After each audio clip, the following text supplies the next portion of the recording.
Nosso alvo em comum, completar a carreira. Vamos ler juntos o texto que está em destaque? Vamos lá? Combati o bom combate, completei a carreira, guardei a fé. Meus amados, tem muita gente que não termina o que começa, não é mesmo? Tem muita gente que começa um projeto e para. Aliás, eu creio que todos nós, em algum momento da nossa vida, enfrentamos esse tipo de situação. Começamos um projeto, começamos algo na nossa casa, na nossa carreira profissional ou acadêmica, e às vezes nós não conseguimos completar por diversas razões. Hoje mesmo eu estava falando com a minha esposa sobre esse assunto, pensando em algumas coisas que às vezes irmãos nossos vão para uma faculdade estudar, e ontem à noite a gente falava sobre faculdade também, e chega lá a pessoa vê que não era bem aquilo que ele queria, né? Então, realmente há momentos em que nós temos que parar, reavaliar e ver se é aquilo mesmo que nós devemos fazer em algumas áreas da vida. Mas quando se trata da família, por exemplo, quando se trata da igreja, por exemplo, a Bíblia nos manda ir até o fim. Existem algumas áreas, irmãos, em que as pessoas não deveriam jamais terminar ou parar um projeto iniciado. Por exemplo, os votos feitos no altar. Ontem nós também falamos sobre o grande número de divórcios e separações nos nossos dias. E as pessoas prometem ser fiéis e estar juntos até que a morte os separe. Mas quantas vezes, quando vem a enfermidade, pronto. A pessoa já esquece aquela promessa feita no altar. Estar junto na saúde e na doença. Esses dias atrás alguém me falou de uma separação de um casal, conhecido de um amigo meu, por causa de questões financeiras. A moça disse, não, eu quero um marido mais rico. Você acredita nisso? Não, você é pobre. Oxe, eu não sabia não? Não deu para perceber enquanto namorava, né? Não, eu quero alguém que me dê mais segurança, mais conforto. Você veja, tem de tudo por aí, né, irmãos? E nós também seremos provados e testados na nossa fé, no nosso temor a Deus. E nós temos que ter convicção da nossa fé, da nossa doutrina, e perseverar completando a carreira. Porque uma coisa que eu observo, irmãos, é que quando alguém não segue firme nos votos feitos perante as pessoas, por exemplo, como esses citados, facilmente vai abrir mão dos votos feitos a Deus. Facilmente vai abandonar, ou poderá abandonar, os votos que foram feitos diante do Senhor. E eu gosto sempre de relembrar alguns votos que a gente faz diante do Senhor, na nossa profissão de fé, por exemplo, né? Quando a gente promete servir o Senhor por toda a nossa vida, a gente promete agradar o Senhor com toda a nossa existência, a gente promete respeitar as autoridades constituídas, a gente promete... Alguém lembra mais algum dos votos? Trazer as crianças à escola dominical, à igreja, orar com eles e por eles. Muito bem, irmão. Mais alguém lembra algum outro voto feito na profissão de fé?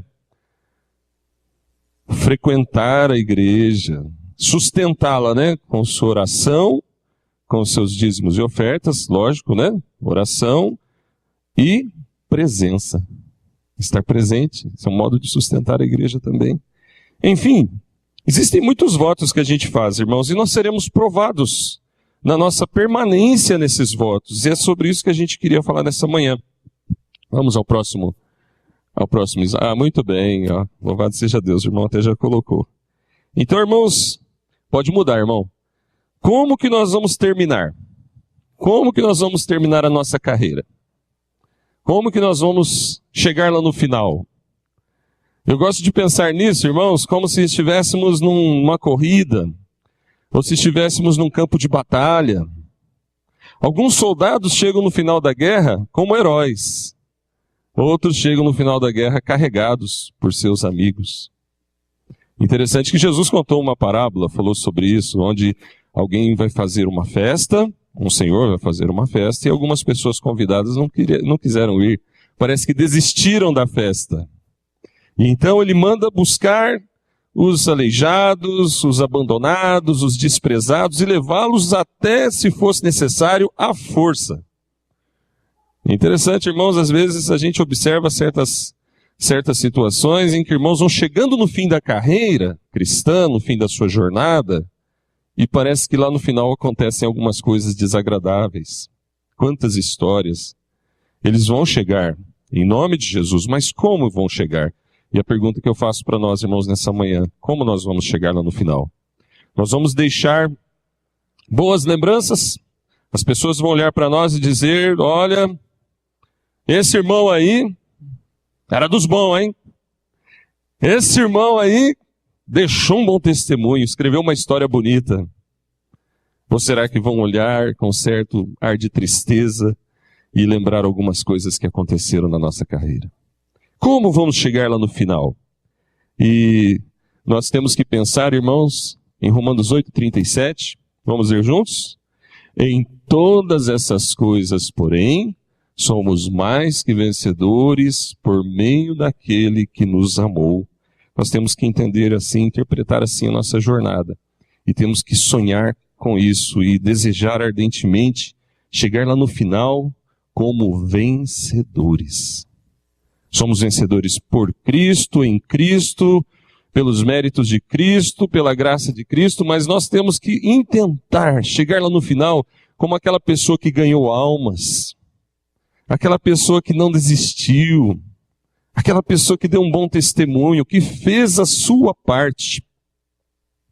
Lembre, nossa parte não é converter almas, nossa parte é lançar a semente. Nossa parte é regar a semente. Nossa parte é testemunhar. Nossa parte é falar. Mas quem vai converter, quem vai tocar corações é o Espírito Santo. É Deus que vai fazer a obra. Então, meus amados, nós temos que participar dessa obra.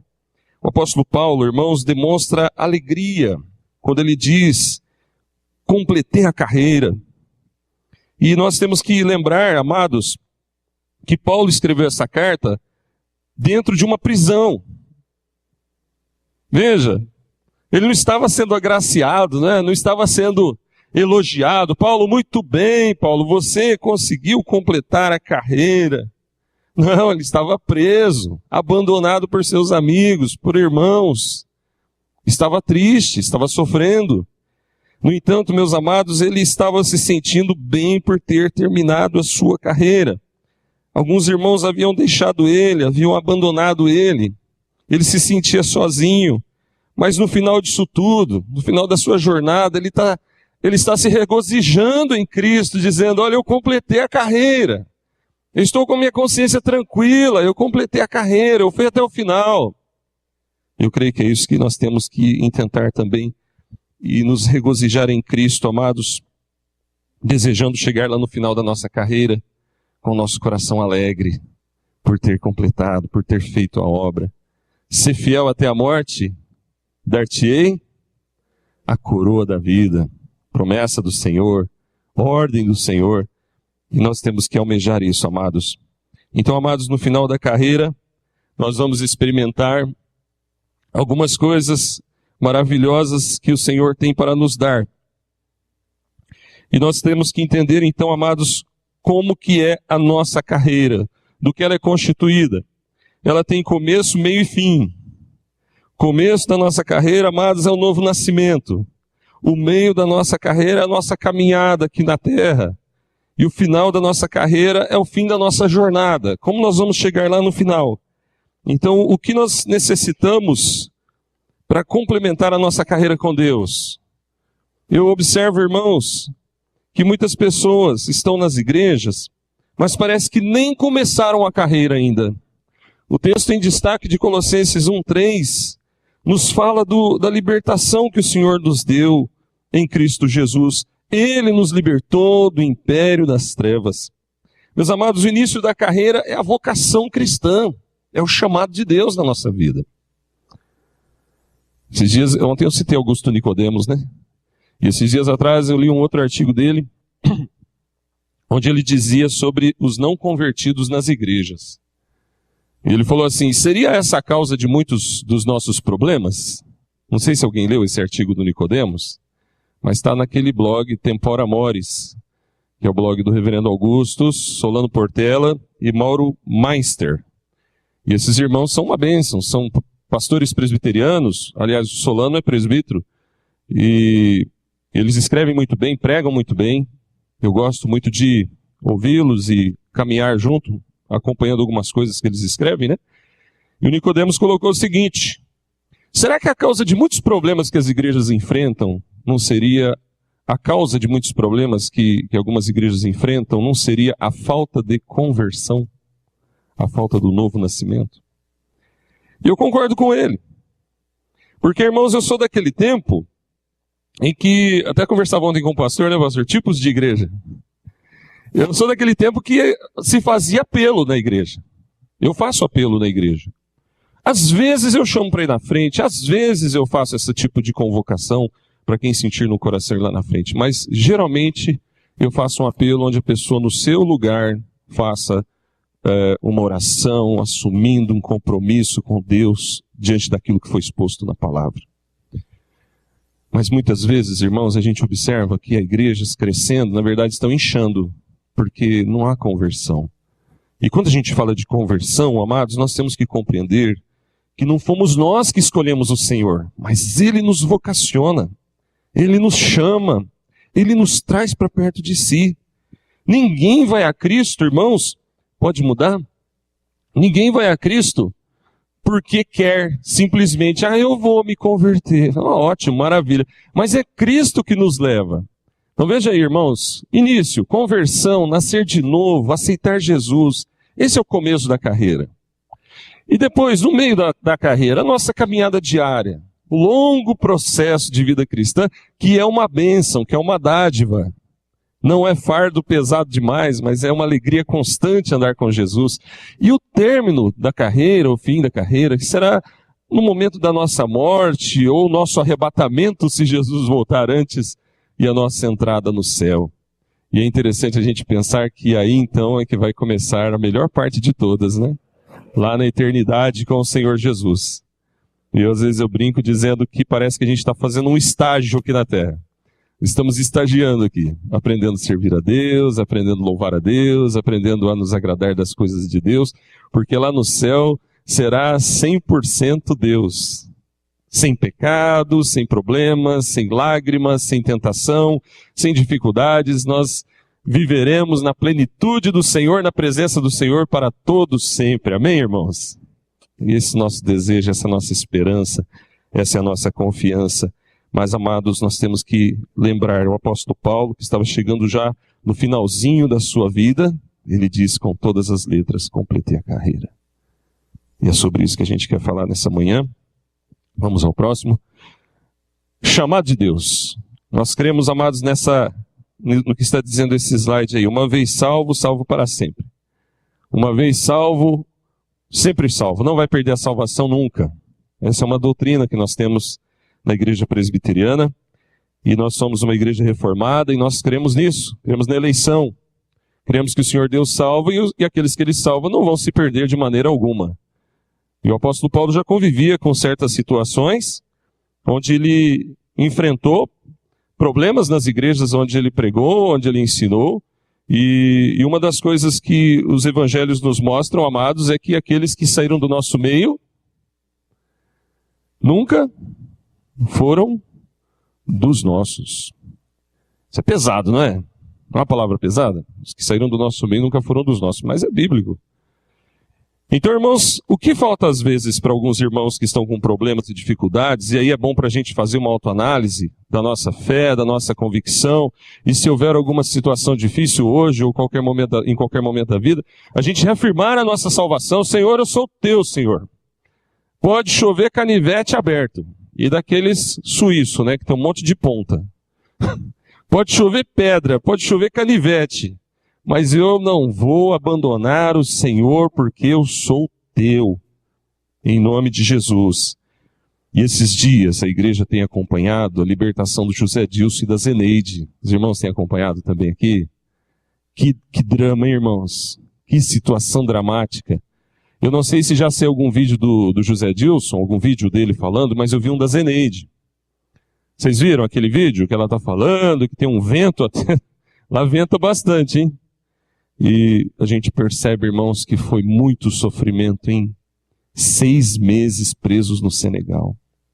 Eu fico pensando, irmãos, se isso acontecesse aqui, como nós reagiríamos se todos nós fôssemos presos pela fé, por causa da fé, por causa da nossa convicção no Senhor? E nós temos que nos preparar, porque a Bíblia fala que nos últimos dias vai ser mais ou menos isso, né?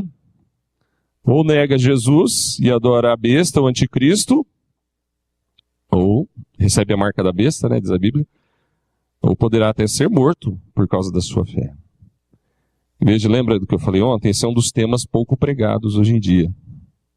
O fim de tudo, o juízo final, a grande tribulação, as doutrinas do fim. Mas nós temos que voltar nossos olhos para a palavra, meus irmãos. Voltando aqui, amados, ao nosso estudo dessa manhã, a palavra de Deus nos fala da soberana vocação de Deus em Cristo Jesus. Filipenses 3,14.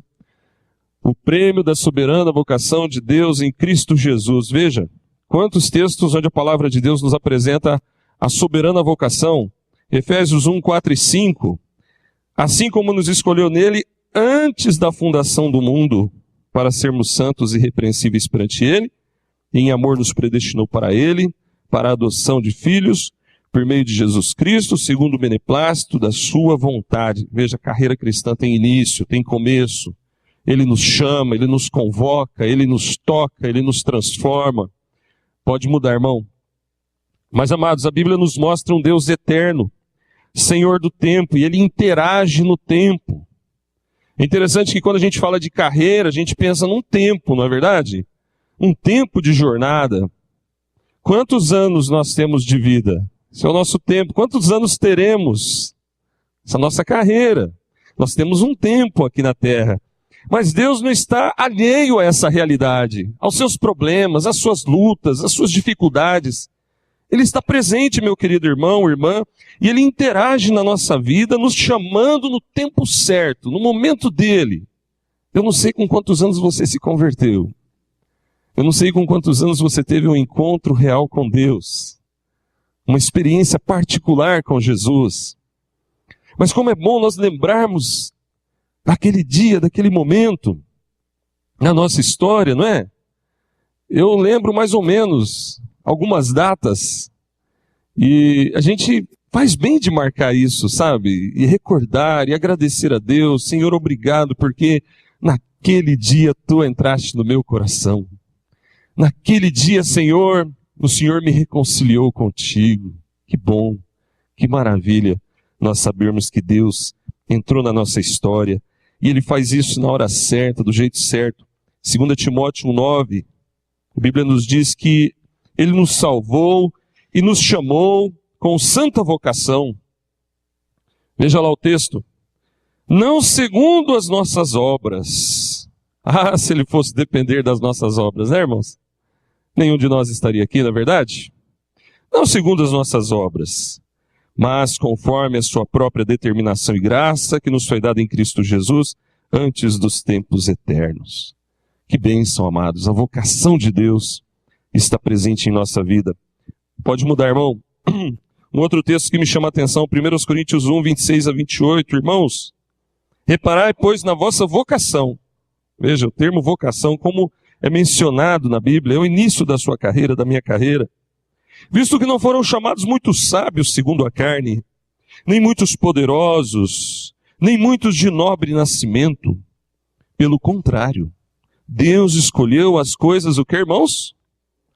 Coisas loucas do mundo, para envergonhar os sábios. Escolheu as coisas fracas do mundo, para envergonhar as fortes. E Deus escolheu as coisas humildes do mundo e as desprezadas e aquelas que não são, para reduzir a nada as que são, a fim de que ninguém se vanglorie na presença de Deus. Mas veja, amados, que o Senhor Deus nos chamou segundo a sua santa vocação. E olha quantas expressões, daria um bom sermão aqui, né? E dá um bom sermão. As coisas, como é que está lá? As coisas loucas, as coisas fracas, as coisas humildes, as coisas desprezadas. E nós podemos nos enquadrar aqui, né? Quantas vezes nós nos sentimos fracos, quantas vezes nos sentimos desprezados, quantas vezes nos sentimos semelhantes a esse texto, mas é bom saber que Deus nos chamou assim mesmo, irmão. Lembro certa vez, no meu início de conversão, era jovem, bem jovem, e passando por algumas situações que todo jovem, todo adolescente passa nas suas lutas, nas suas dificuldades, conversando com uma irmãzinha que já era uma anciã da igreja, e ela me mostrou um texto. Deus usou essa irmã para mostrar um texto onde, lá no livro de Salmos, onde a Bíblia diz que Deus conhece a nossa estrutura e sabe que somos pó. E ela disse algumas palavras, aquelas palavras que você não esquece nunca mais, né? Ela disse: meu irmão, Deus já contava com as suas fraquezas. Deus não foi pego de surpresa.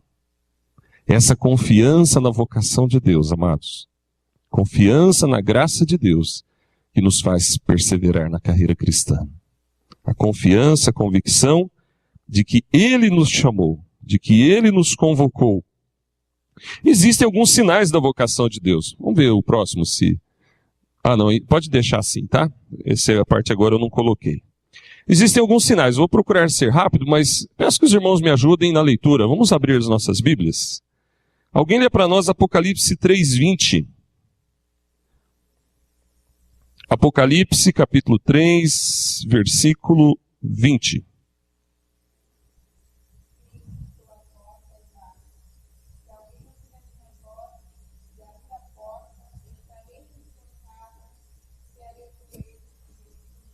Sinais da vocação de Deus. Jesus disse: se alguém ouvir a minha voz. A pessoa sente o chamado de Deus. A pessoa sente, quando ouve a mensagem do Evangelho, que Deus está chamando ele. Esse é um dos sinais inequívocos da vocação de Deus, o chamado de Deus. Estou à porta e bato. E é curioso nós pensarmos no Deus soberano batendo a porta do coração da gente, não é? Veja como Deus é tremendo. Ele bate a porta. O Senhor é cavalheiro. O Senhor age com gentileza. O Senhor age até com uma certa humildade.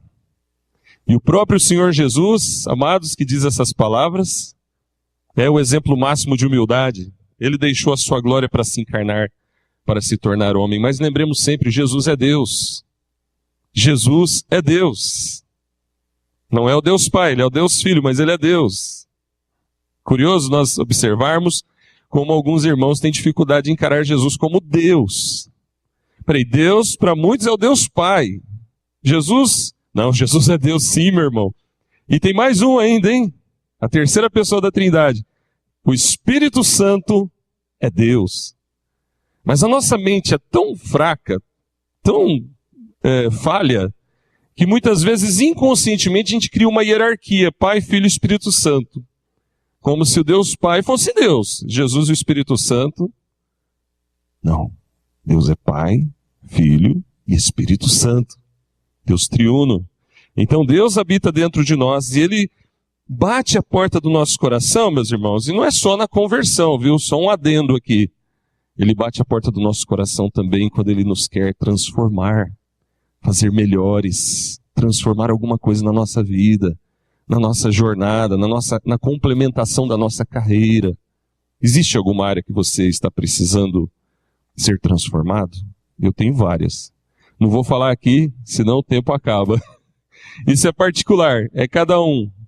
Mas certamente Ele está chamando, tocando no nosso coração, e nós sentimos e nós sabemos que Deus fala conosco. Amém, irmãos? Como é gostoso ouvir a voz do Senhor aqui dentro e saber que Ele é real e que Ele fala com a gente. Esse é um dos sinais da nossa vocação. Mas existem outros. Vamos ver mais alguns aqui em João 3:3. Alguém lê para nós? João capítulo 3, versículo 3. Um texto bem conhecido, onde Jesus conversou com Nicodemos. Quem quiser pode ler.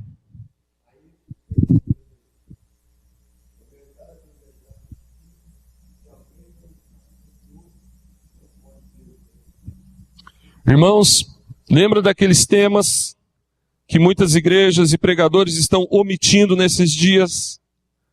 Esse é um deles, o novo nascimento. Porque se é uma constatação que existem muitos crentes, e no artigo do Nicodemos, se você quiser pesquisar lá na internet, você que é um internauta e que sabe aproveitar o lado bom da rede, o lado bom da internet, então você vai se alimentar de coisas boas, você vai encontrar esse artigo do Augusto Nicodemos, onde ele diz o seguinte, irmãos, que até pregadores não convertidos. Bom, se existe, eu acredito que exista sim, né? Mas presbiteriano eu acho que não é não, hein? Presbiteriano acho que não é não. Esses dias lá na igreja, conversando sobre certos pregadores, eu contando para o irmão que quando a gente vai abrir um crediário numa loja, e a gente se apresenta como pastor, o pessoal torce o bigode, né? O pessoal olha assim, pastor, não sei não, esse cara aí, hein? Aí quando eu vou nessas situações, eu falo, pastor presbiteriano. E aí o irmão falou assim, pastor, mas cuidado, hein, porque tem pastor presbiteriano que pisa na bola também. Eu falei, é verdade, só que aí é disciplinado, né, irmão? Tem igreja por aí que pastor é o chefão, né, o chefe da máfia. Tem igreja por aí que o pastor é o manda-chuva, ninguém fala nada, ninguém pode...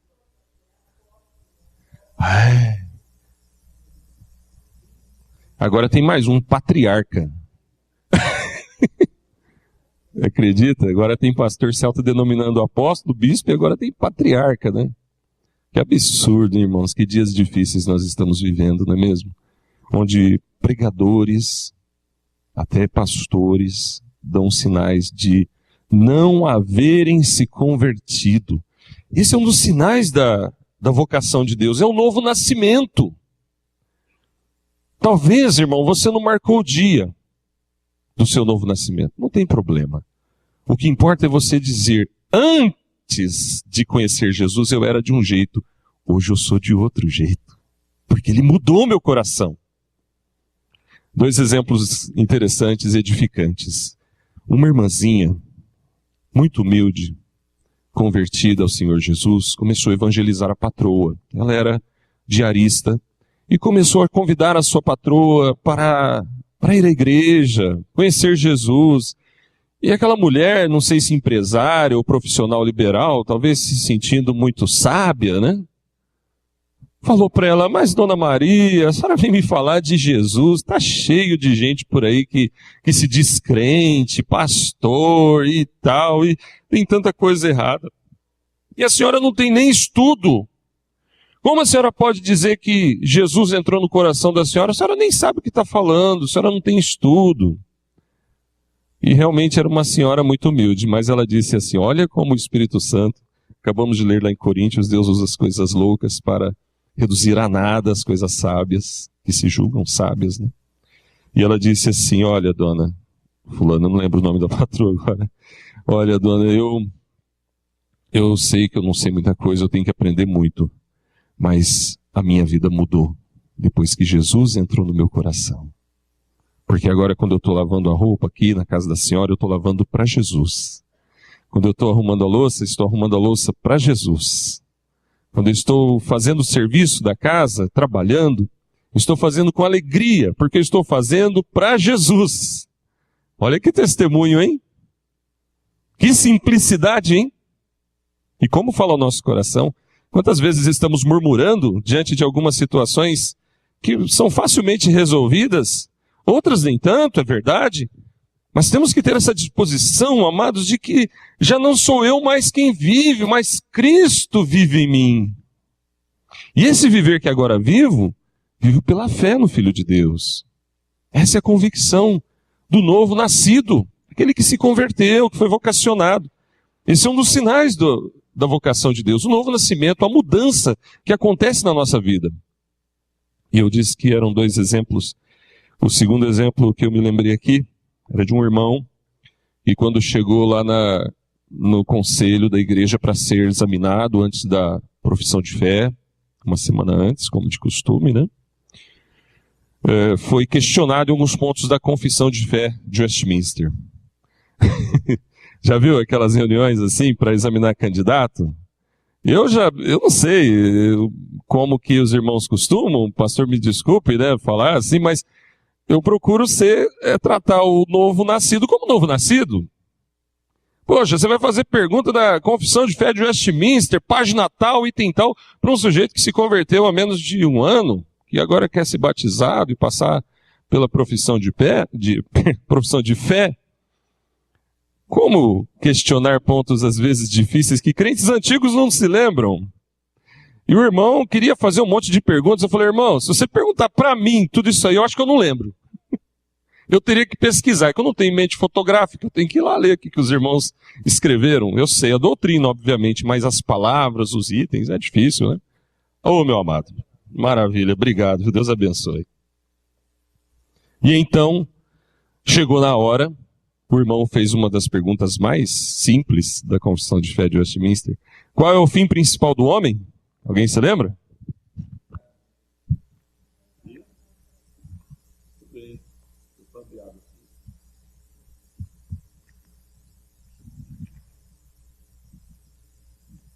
Os irmãos ficam tudo assim, né? Puxa vida, o pastor está bebendo água, né? Tranquilo.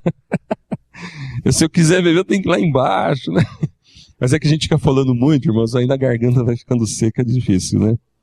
Então, mas o irmão não sabia responder essa questão. Lembra, ele era novo na fé, fez o curso, mas depois de 6 meses estudando várias doutrinas, ele ali nervoso, né? Aí ele deu a maior resposta. Olha, irmãos, eu presenciei isso, eu era o pastor. Irmãos, eu não sei, não lembro. Mas uma coisa eu sei, Jesus mudou minha vida. Antes eu saía do serviço, passava no bar para beber, fumava. Mas Jesus entrou no meu coração. E depois que Jesus entrou no meu coração, o pastor Paulo nem sabia disso, ninguém sabia disso, mas o Senhor falou comigo que ali não era o meu lugar mais, eu parei de andar com esse pessoal. E eles até hoje me perguntam, ei, você não está vindo com a gente? Vamos lá. E eu sempre falo para eles que Jesus mudou minha vida. E eles falam, você agora está dando dinheiro para pastor, você agora ficou louco. E ele dando o seu testemunho dizendo, nada disso. Minha vida é com Jesus. O pastor é um irmão, é um servo. Veja, irmãos, que testemunho impressionante, né? E então, aquele presbítero que, com todo o seu zelo e sabedoria, fez a pergunta, disse assim, meu irmão, você fez a maior profissão de fé que eu já vi na minha vida. Aquilo foi emocionante. Que momento marcante na nossa experiência. Esse irmão hoje é diácono, né, bem? Foi eleito diácono no ano passado, lá na igreja, na Terceira de Barretos. Que gostoso, irmãos, a gente ver Jesus trabalhar na vida da gente. Mas, amados, existem vários sinais. Eu vou falar alguns aqui rapidamente, por causa do nosso tempo. Veja, alguns sinais da vocação de Deus na nossa vida. Fé em Deus. Ter fé. Não digo aquela fé para realizar milagre, por exemplo. Aquela fé dos apóstolos, aquelas situações onde Pedro falou, não tem ouro nem prata, mas o que eu tenho te dou, levanta e anda. Isso nunca aconteceu na minha vida, talvez não aconteceu na vida dos irmãos, não é disso que eu estou falando, de uma coisa especial, não é isso. Porque hoje em dia lá fora, em algumas igrejas, e talvez você já ouviu algo a respeito da fé, associa-se a fé à realização de muitas coisas. Um outro exemplo interessante sobre isso. Quantas almas nós já ganhamos para Jesus?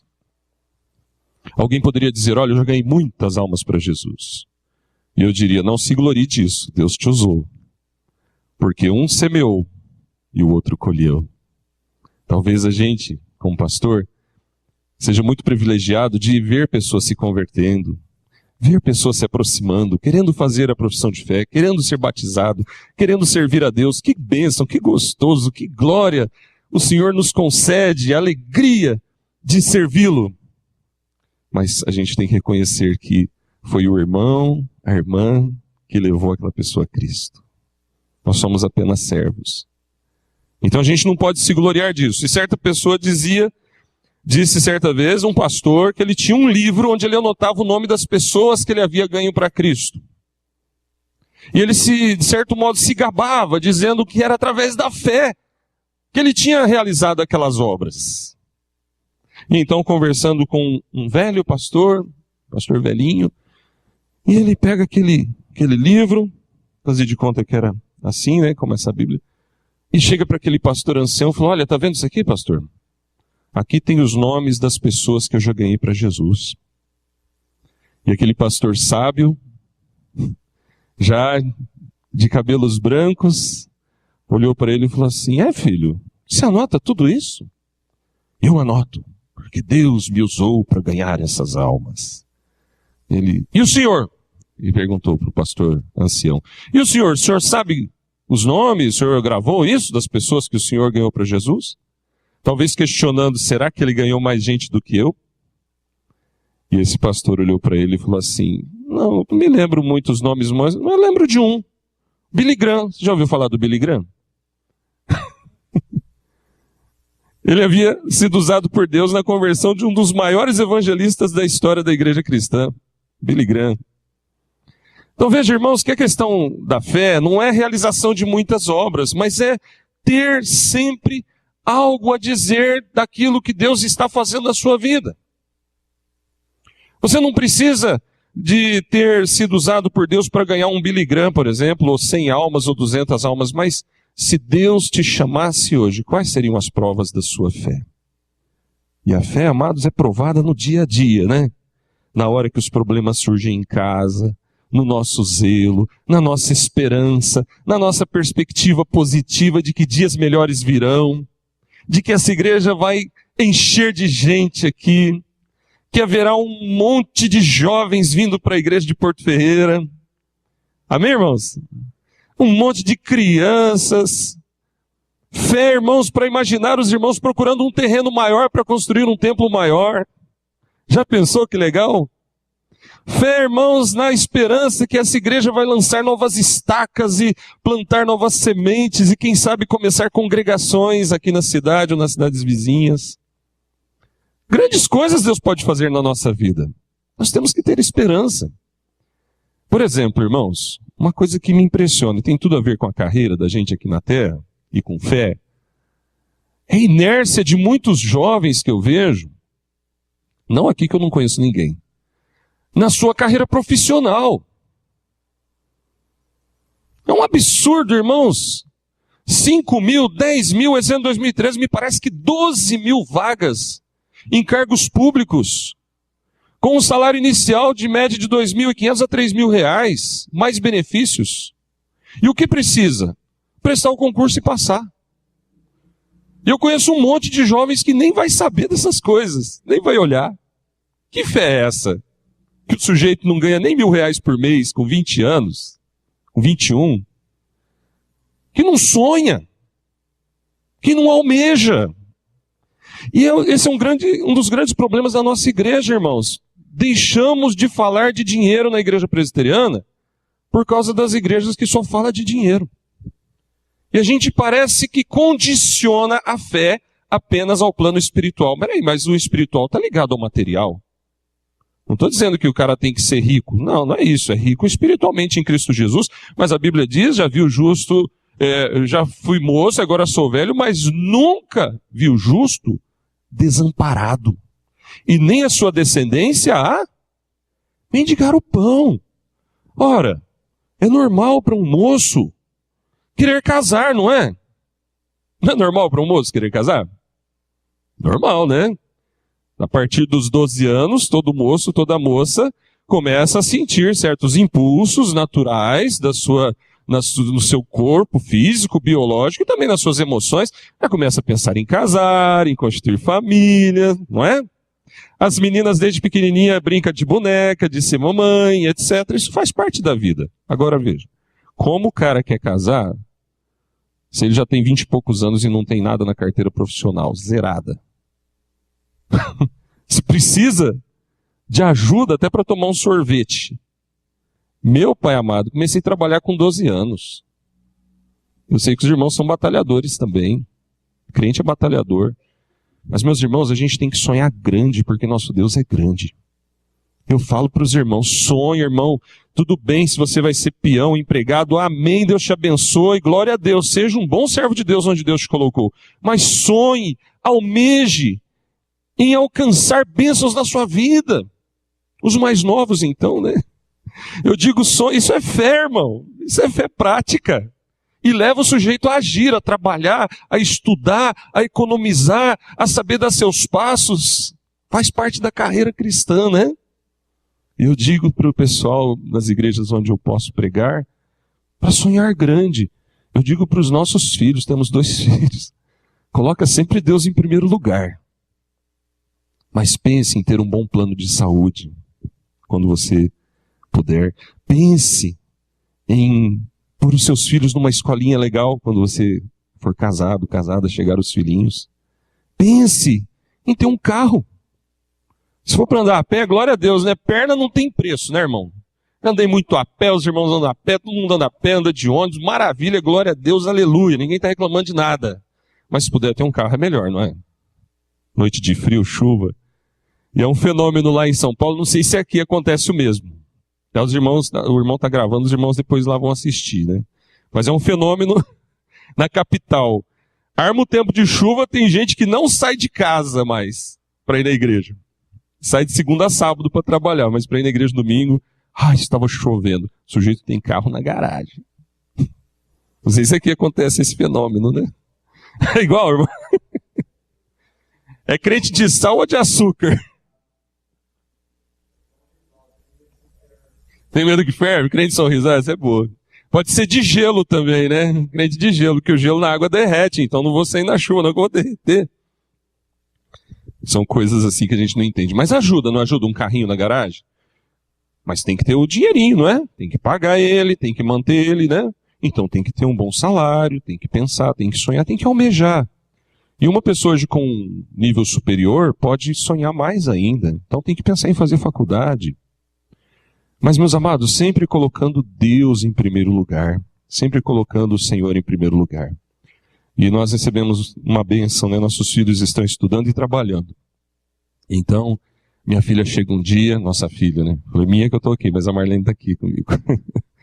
A nossa menina chega e fala assim, pai, o senhor pode ir comigo lá numa empresa pra gente, porque eu tenho que fazer um plano de saúde, mas eu estou assim meio insegura. O senhor vai comigo? O senhor me ajudar a ver lá os papéis, se está tudo certinho? Lá vai eu com a minha filha. Aquela que era esses dias atrás uma menininha, tipo a Dani e a Isa aqui correndo, né? E hoje com 21 anos, fazendo o seu plano de saúde. Ela pagando o seu plano de saúde, trabalhando, pagando. Olha só, o pai e a mãe não tem plano de saúde, você tem, hein? Tem como pôr nós de dependente lá, não? E o nosso menino, ano passado, no retrasado, trabalhava na Guarani, lá em Guaíra, e colocou o pai e a mãe como dependente. Olha aí que legal. E a gente ia no médico como dependente do filho. E ele todo orgulhoso. Todo orgulhoso. Não, eu estou pagando para o senhor e para a mãe lá, pai. Olha que bênção. Trabalho dignifica o homem. Isso é fé. Aquele crente que fica inerte, paradão, que não vai atrás, que não sonha, que não almeja, que não vai à luta, está faltando fé. Está faltando gana, está faltando vontade, não é, irmãos? Vamos trazer para o campo espiritual de novo? Ver as almas perdidas e não dar um folheto é falta de fé também. E lá na igreja o Senhor tem incomodado um irmão, que é um irmão evangelista nato. Como Deus levanta as pessoas, né? E esse irmão chegou e falou, pastor, Deus tocou no meu coração, eu gostaria de fazer um projeto evangelístico, e me falou o projeto. Falei, irmão, maravilha, tamo junto. Vamos nessa aí, irmão. O irmão comprou 500 Novos Testamentos dos Gideões, e sempre que tem que falar, eu chamo ele, irmão, fala você aqui, por favor, né? Eu posso falar, claro, mas o irmão falando é diferente, o povo olha e vê que Deus está levantando ele. Que legal, hein? E o irmão chega lá na frente, irmãos, temos 500 Novos Testamentos, precisamos de 20 voluntários, quem vai nos ajudar? Já temos 10 nomes, falta mais 10, e o povo indo lá e dando nome, e vamos dia 20, próximo fim de semana, Ia ser ontem, dia 13. Aí como eu vinha para cá, ele falou, pastor, então vamos mudar para o dia 20, que eu queria que o senhor estivesse junto. Falei, amém, irmão, vamos nessa. E vamos distribuir esses Novos Testamentos, orando a Deus, para que Deus traga novas vidas para a igreja. Crendo que a palavra de Deus vai entrar naqueles lares, irmãos. Vai entrar naquelas casas, naquelas vidas. E Deus vai chacoalhar eles. E o Espírito Santo vai mexer com eles. E eles vão olhar e falar, esse livrinho está falando comigo, o que tem aqui? Opa, igreja presbiteriana, rua tal, número tal, telefone, vou ligar lá. Que hora que tem culto aí, hein? Quero ir conhecer vocês. Essa é a nossa fé, porque Deus fez isso comigo, com você, com todos nós aqui, não é? Mas tem que lançar a semente, tem que ir atrás, tem que buscar. Pastor, ontem nós conversávamos sobre um projeto evangelístico de uma igreja lá em São Paulo, na Saúde, que está levando dezenas, centenas de jovens para a igreja. E eles usam, sabe o que, irmãos? O que os irmãos aqui têm de melhor, numa das áreas que eu já vi, né? Uma das coisas melhores, que é a música. Uma igreja que canta, que louva. Música é sobrenatural, música é instrumento de Deus, né? Esses dias atrás a igreja de Lavras nos visitou com um grupo de música bem semelhante ao coral dos irmãos, cantando hinos e louvores com aquelas vozes, né? Tenor, baixo, contralto, não sei mais o quê. Mas mexeu tanto com a igreja que a turma lá está querendo fazer também um grupo assim de louvor com vozes, né? Com essa separação vocal, usando playback e de hinos e cânticos congregacionais. Veja que interessante, coisa que já acontece. Mas o Espírito Santo vem e mexe com a igreja e a igreja começa a querer louvar. E alguns irmãos foram louvar a Deus em shopping center, em praça pública.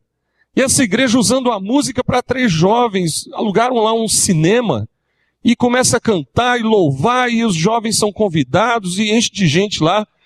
E então um pastor aparece lá, não assim de social, né? Talvez de tênis, uma camiseta, calça jeans e prega para aquele pessoal.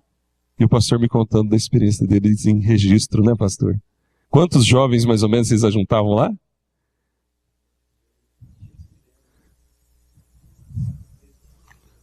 Olha aí, 400 pessoas ouvindo a palavra de Deus cantada. Que legal, hein? Isso move, né, irmãos? Isso move e mexe com a gente. Eu me lembro do nosso começo também de ministério lá em Itanhaém. A igreja começou a crescer, que tinha que fazer 2 cultos. Porque um culto só não cabia de gente. Começou a ficar gente em pé, carro não dava para estacionar na rua. Que problema bom, hein? Que dor de cabeça boa essa! Ô Senhor, manda muitas dessas dor de cabeça para nós.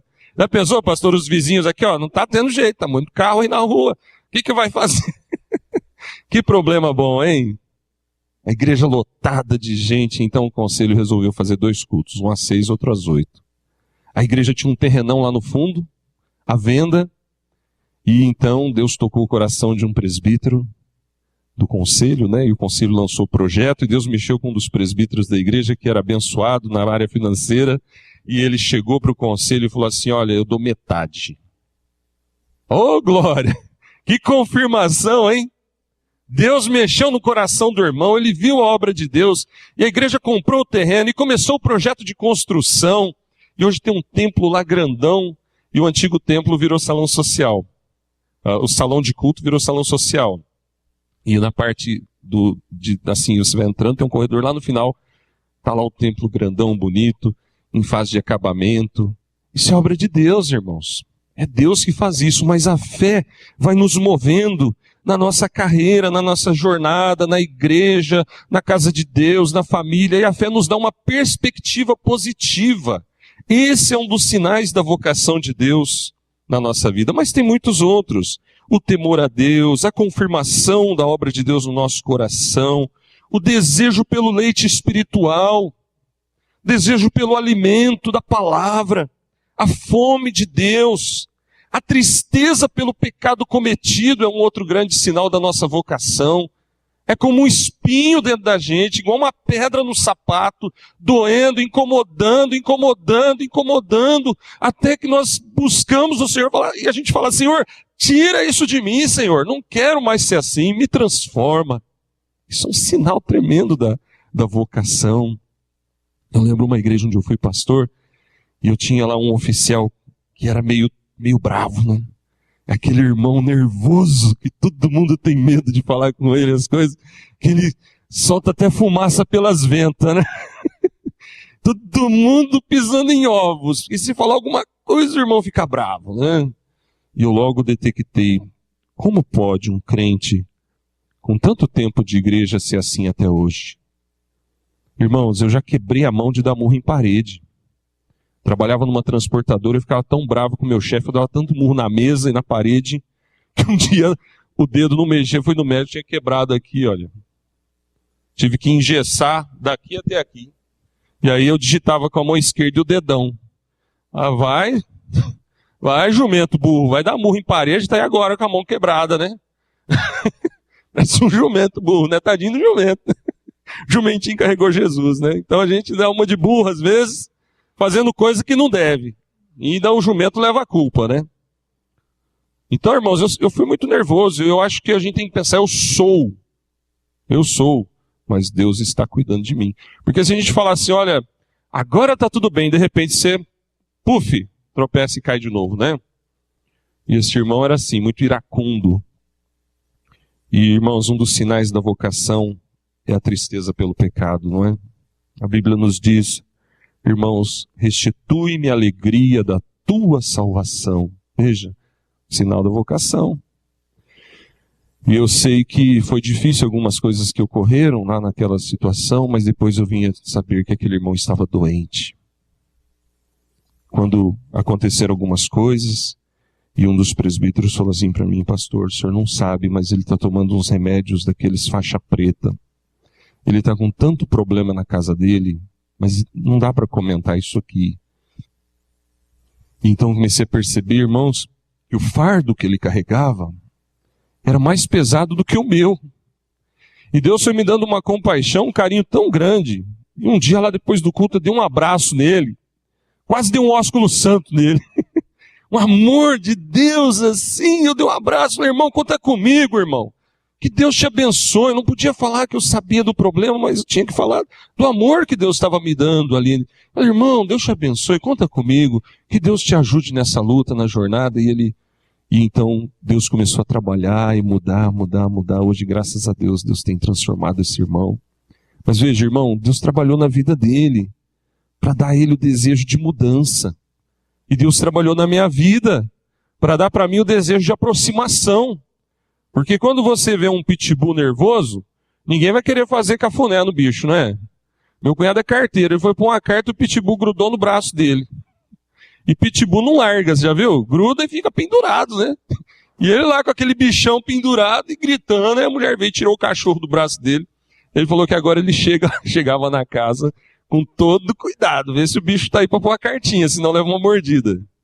E às vezes a gente cria certos mecanismos de defesa, que é até natural a gente se defender, mas a gente não pode também deixar que o abismo se agrave entre nós. Eu falava esses dias lá em casa para os meninos, né, 21 e 23, mas sempre meninos, né, sobre o abismo de gerações. Tem pais, irmãos, que não se aproximam de seus filhos, que não conversam com seus filhos os assuntos que deveriam conversar. Os filhos vão conversar certos assuntos na rua. Vão conversar certos assuntos com gente não crente, com gente pagã, com espírita, com idólatra, com bandido, com gente que não presta. Uma das nossas maiores missões de vida, de existência, é sermos amigos dos nossos filhos. Que eles olhem para nós e vejam, meu pai é meu amigo. Minha mãe é minha amiga, né? Se eu posso confiar nele, eu posso confiar. Isso é uma missão, amados. Porque nós temos que conduzi-los a Cristo. E se você não ganhar muitas almas para Jesus, eu também não, mas uma grande missão que nós temos, amados, essa é semear, né, como eu já disse, Deus vai trabalhar nos corações, mas nós temos que conduzir nossa família ao céu. Nossa família tem que ir para o céu e nós temos que fazer parte dessa obra, conduzindo, orando, conversando, insistindo, falando, chorando, abraçando, rindo, sendo amigos deles. Essa é a grande missão da gente aqui, né? Porque, do contrário, a gente se preocupa tanto até com a obra de Deus e esquece da família. Mas a obra de Deus está lá na família também. Então são sinais da vocação de Deus, essa visão coerente, essa visão abrangente daquilo que Deus quer fazer. E, meus amados, prosseguindo um pouquinho mais, agora sim, meu irmão. Um outro grande sinal da nossa vocação, já estamos falando dele de certo modo, é a nossa santificação. A nossa santificação. E nós vamos continuar sendo pecadores, irmãos, até o fim da nossa jornada. Vamos continuar sendo imperfeitos até o fim da nossa caminhada, é verdade. Mas nós temos que nos santificar. Porque, meus amados, só os que se santificarem vão morar lá no céu. Pode mudar, irmão. Veja Hebreus 12, 14. Vamos ler juntos? Segui a paz com todos e a santificação, sem a qual ninguém verá o Senhor.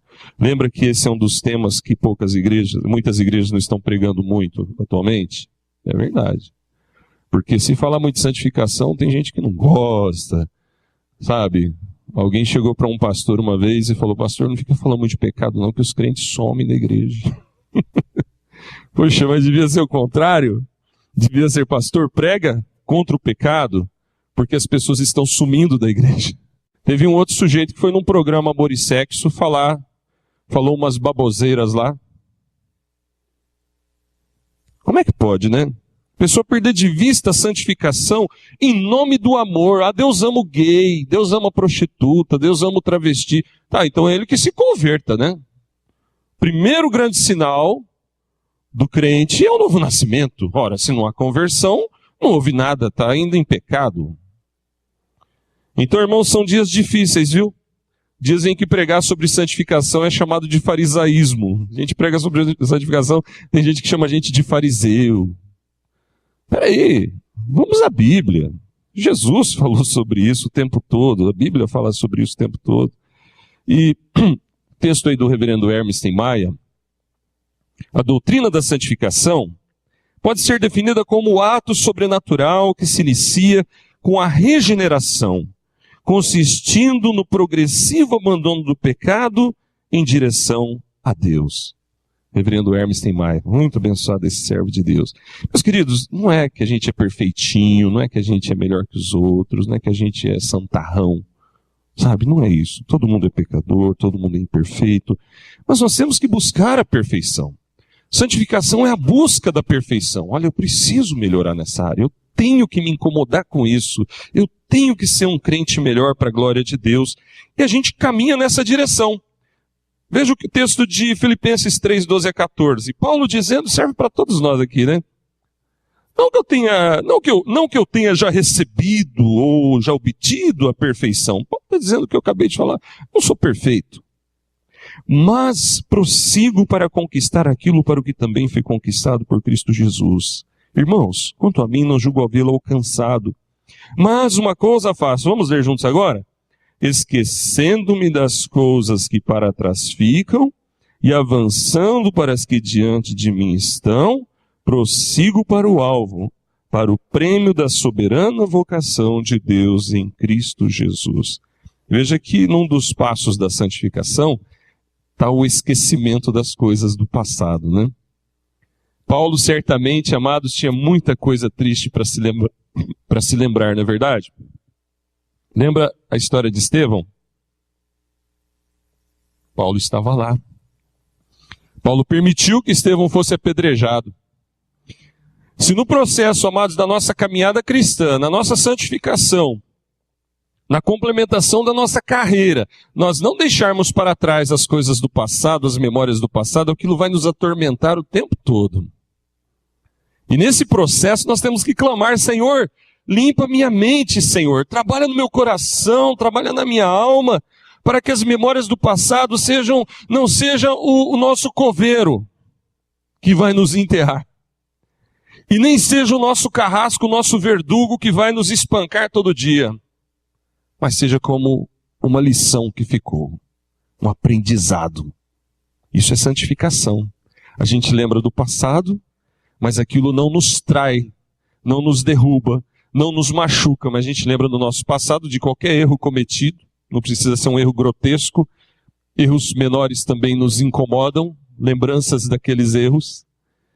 Mas essas lembranças agora vão nos ajudar a não errar de novo. É como um sinal de alerta que fica na mente, né? Ó, cuidado, esse caminho machuca você e os outros.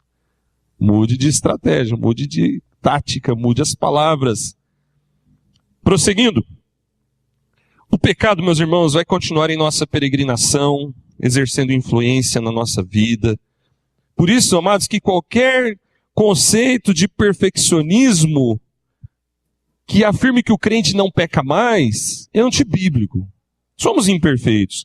Mas a palavra de Deus nos ensina, meus irmãos, que mesmo após o nosso novo nascimento, se nós temos algum defeito, se nós temos problemas, que o Senhor Deus vai cuidar de nós. Texto de 1 de João 1, 8-2, bem conhecido, destacando aí, amados, que se nós confessarmos os nossos pecados, vamos falar juntos? Ele é fiel e justo para nos perdoar os pecados e nos purificar de toda injustiça. Então, meus queridos, existe uma diferença entre aquele crente que teme a Deus e quer manter-se limpo e aquele que vive na prática do pecado. Pode mudar, irmão?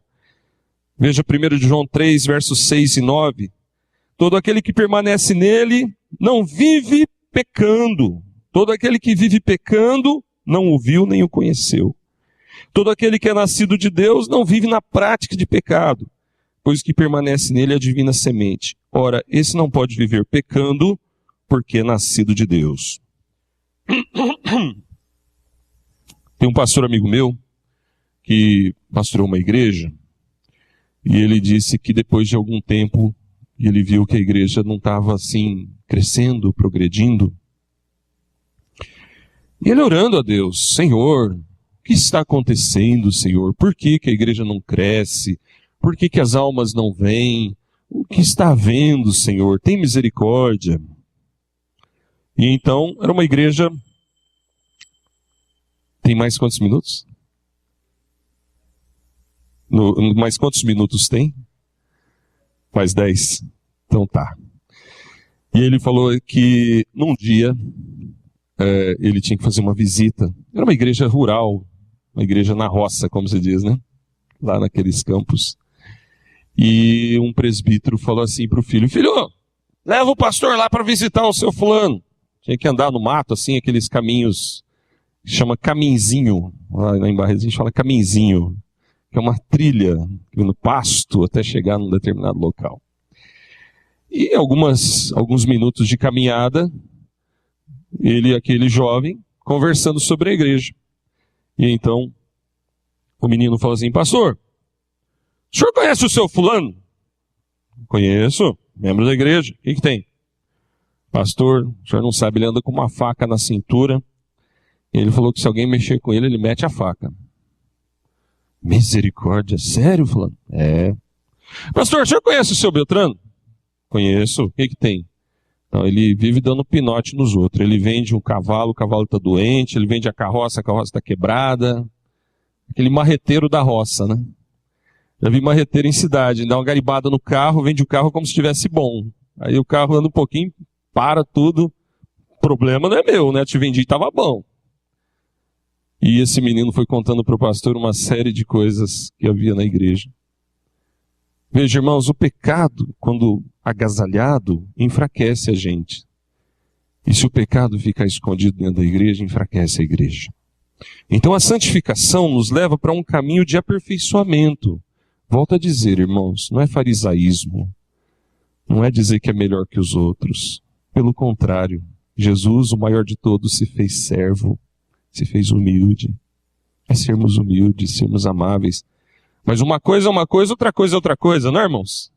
Amigos, amigos, negócios à parte, né? Amigos, amigos, palavra de Deus, imexível, acima de tudo, a Bíblia. E um pai, uma mãe, um amigo verdadeiro, ele não faz vistas grossas. Ele conversa, exorta em amor, ele chama. Sabe, aquele irmão que não está vindo à igreja, talvez o pastor já foi falar, já conversou. Mas e você? Você tem telefonado para essa pessoa? Você já foi fazer uma visita? Ah, mas o pastor ganha para isso. Opa, vamos parar com essa visão mercantilista. Igreja não é assim. O pastor ganha para ser pastor de tempo integral, senão ele arruma um emprego por aí, pronto, não é? Mas a igreja presbiteriana que é o seu pastor 100%. Estou falando do crente que ama o seu irmão, que está sumidinho da igreja, ir atrás dele também. Dá uma ligadinha. Manda uma mensagem lá no Facebook, aquela particular, que ninguém vai, só ele vai ver, né? Como é que chama, João? Inbox? Manda uma mensagem inbox no Face, né? E aí, meu amado irmão? E aí, minha irmã? Quanto tempo? Ou então vai lá mesmo, pessoalmente, dá uma ligada. Enfim, amados, o amor nos leva a buscar. Ah, pastor, mas aquele irmão lá não merece não. Aquele lá está com problema, aquele lá eu vi ele lá saindo da casa da dona Chiquinha, aquele lá eu vi no boteco bebendo, aquele lá, essas histórias tudo eu já ouvi, viu, irmãos, não aqui, mas em outras igrejas. Aquele lá eu já vi saindo da casa da dona fulana, aquele lá eu já vi no bar bebendo, aquele lá eu já vi fumando, aquele lá eu já vi na danceteria, já vi no barzinho. Então aquele lá eu não olho mais na cara. Oh, peraí. É aquele lá que nós temos que buscar. É aquele lá que está sofrendo, é aquele lá que está sendo judiado e não está vendo que o inimigo está detonando ele. É aquele lá que a gente tem que clamar a Deus por ele, para Deus levantá-lo, para Deus tirá-lo dessas situações. E isso, amados, faz com que nós nos santifiquemos. Porque quando a gente isola o irmão que tem problema, que está com problema, isso é sinal que nós também estamos com problema. Jesus não isolou ninguém, não é? Jesus não isolou a mulher adúltera, Jesus não isolou a samaritana. Pelo contrário, Jesus buscou essas pessoas. Pedro negou Jesus 3 vezes, Jesus falou a Pedro, não quero nem saber de você mais. Amém, irmãos? Hã? Esse negócio de falar amém, teve um dia um pastor numa outra igreja que eu estava pregando, amém! Ai, misericórdia. Ele nem tinha visto, né? Lógico que não é amém. Amém não. Jesus foi atrás de Pedro. Pedrão, vamos conversar, rapaz. Vem cá. Você me ama mesmo, Pedro? Você me ama? Senhor, eu te amo. Você me ama, Pedro? Senhor, eu te amo. Você me ama, Pedro? Senhor, eu te amo, Senhor. O Senhor sabe todas as coisas, Senhor. Veja que transformação, hein? Deus transformou Pedro agora no apóstolo Pedro. Então, meus irmãos, a santificação é um caminho, então, que nos leva não somente para buscarmos o nosso aperfeiçoamento, mas em comunhão, na busca do crescimento de uns com os outros em Cristo Jesus. Nosso tempo esgotou, nós vamos parar por aqui, porque eu queria terminar com um momento de oração. Vamos orar, intercedendo a Deus pela vida dessa igreja, pela vida dos irmãos, pela vida do pastor, pela vida da família do pastor, pastor Gerson, pastor Paulo, pela vida dos irmãos e irmãs da igreja que tem ministério, seja presbítero, diácono, seja na área de louvor, professor de escola dominical. Vamos orar por alguns segundos, e depois qualquer irmão ou irmã que sentir no seu coração desejo de orar, por favor, se coloque de pé e ore a Deus, que Deus nos abençoe.